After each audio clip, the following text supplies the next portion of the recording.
क्या दोस्तों आप भी चाहते हैं कुछ इस तरीके की रिंगटोन को अपने फ़ोन में लगाना, वो भी बड़ी आसानी तरीके से और वो भी सिर्फ 1 मिनट के अंदर। तो आज की इस वीडियो में लास्ट तक बने रहेगा और आपको आज मैं ये सिखा दूंगा। तो चलिए दोस्तों आपको सबसे पहले जाना है प्ले स्टोर पर, फिर वहाँ पे सर्च कर देना है फ्री रिंगटोन्स। तो आपको काफ़ी सारे ऐप यहाँ पे मिल जाएंगे। आप किसी भी ऐप को यहाँ पे आप डाउनलोड कर लेना। जैसे कि आप भगवान के चाहते तो कृष्णा रिंगटोन के नाम से ऐप है, बहुत बढ़िया है ये।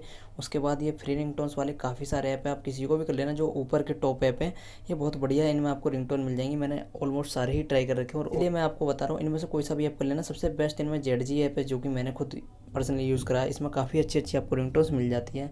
आप जो भी रिंगटोन्स यहाँ पे लगाना चाहेंगे, बहुत अच्छी रिंगटोन्स और बहुत अच्छा इंटरफेस इस ऐप का आपको यहाँ देखने को मिल जाता है। तो इस ऐप को डाउनलोड करने के बाद यहाँ से काफ़ी अच्छी रिंगटोन्स यहाँ पे डाउनलोड कर सकते हैं।